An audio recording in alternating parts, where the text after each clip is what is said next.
Hello everyone! Good morning. My name is Michael Figambala and now I will teach you about the philosopher in science. The first philosopher we tackle about is Hippocrates or Hippocrates.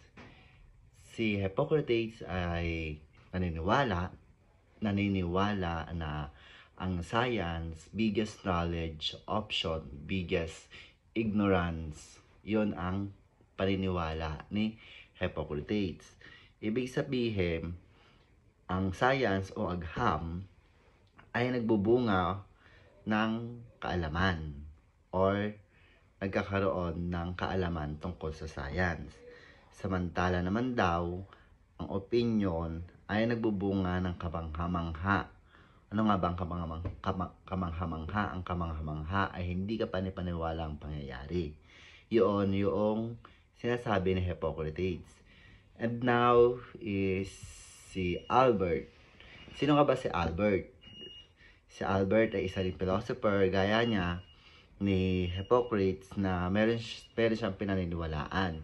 At itong kanyang pinaniniwalaan na science is wonderful thing if one does not have to earn one living at it.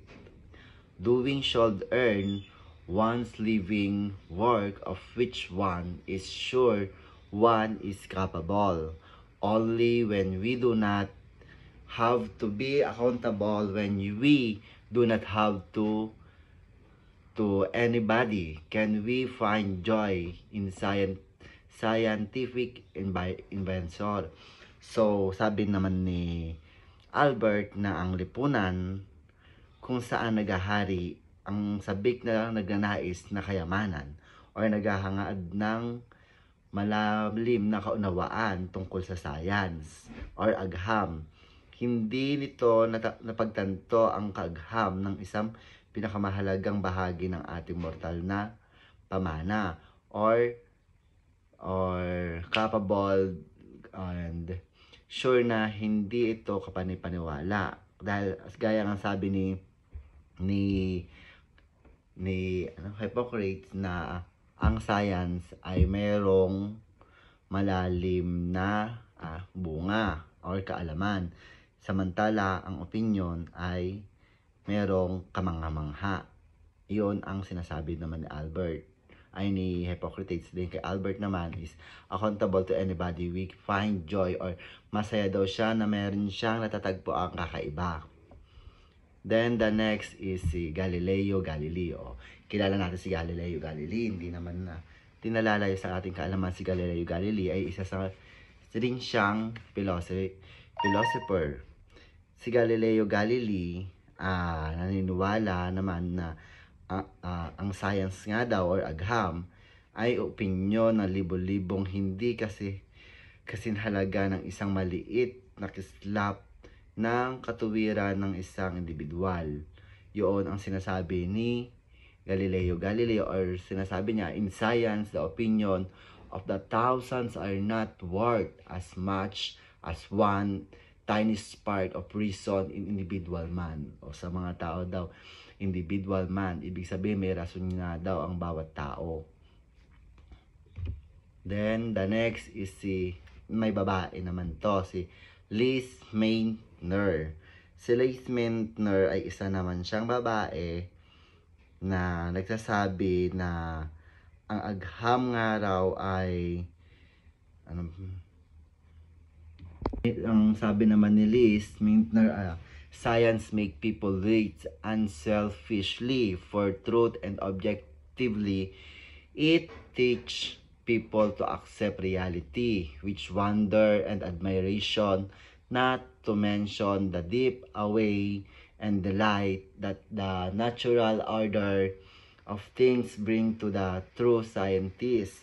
So sinasabi niya dyan, ang agham ay nagtuturo or nagtiteach sa tao na maabot ang katotohanan or totoo or invention or invento ng walang pag-aalinlangan dahil dito nga daw sa agham ay mayroong banggitin ang malalim na pagkatakot at kasiyahan na nahatid likas na ayusin ng mga bagay tunay ng scientifico. So, sa scientifico or scientist na meron tayong panibagong natutuklasan.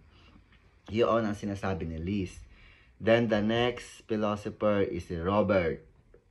Si Robert naman ay ang sinasabi ay, it is profound the necessary truth that the deep thing is science are not found because they are useful. They are found because it was possible to find them. So, sinasabi naman niya dyan na ito ay isang malalim na kinakailangan ng katotohanan na malalim na bagay sa agham or science ay hindi natatagpuan dahil kapakipakinabang ang mga ito. Natagpuan ang mga ito dahil sa posibleng mahanap ng mga tao. So, natagpuan or nakita ng naniniwala siya na posible daw na find them. Makikita daw niya dito yung kahalagahan ng science. Yun ang sinasabi ni Robert. Then, the next is si Erwin Socrates. Si Erwin naman, ang sinasabi niya, science is a game. Science is a game in the presentation of scientific problem. The order player is the God, Lord. He was not only set the problem, but also has devised the rule of the game. But they are not completely. Now, half of them are left for you discover the discourse. So, sinasabi niya, ang agham ay isang laro. Laro nga daw sa paglalahad ng isang scientificong problema. Ang kalaro ay ang mga mabuting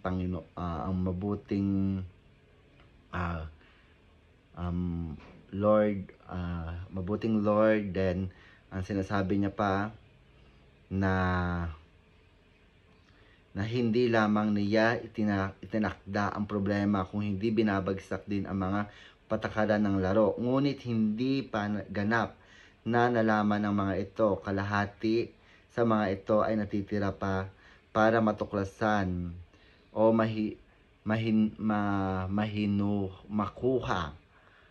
makuha natin yung ma-discover or malaman natin yung ibang rules about sa game na sinasabi ni Erwin. The next philosopher is si William Lawrence Bragg. Si William Lawrence Bragg ay ang sinasabi naman, the important things in science is not so much to obtain new fact as to discover new way of thinking about them. So, sinasabi niya dyan, ang mahalagang bagay sa science ay hindi gaano ang pagkuha ng bagong katotohanan, kundi ang pagtuklas ng mga bagong paraan ng pag-iisip tungkol sa mga ito. So, sa science daw ay merong panibagong pag-iisip or another way to solve the problem about that, and then malaman ang panibagong kaalaman. Yun ang sinasabi ni William Lawrence Bragg. Then the next is si Rudolf Virchow, Pathologo, 1861. Sinasabi naman niya dito, no doubt, science cannot admit of comparison and can only bring out the complete truth.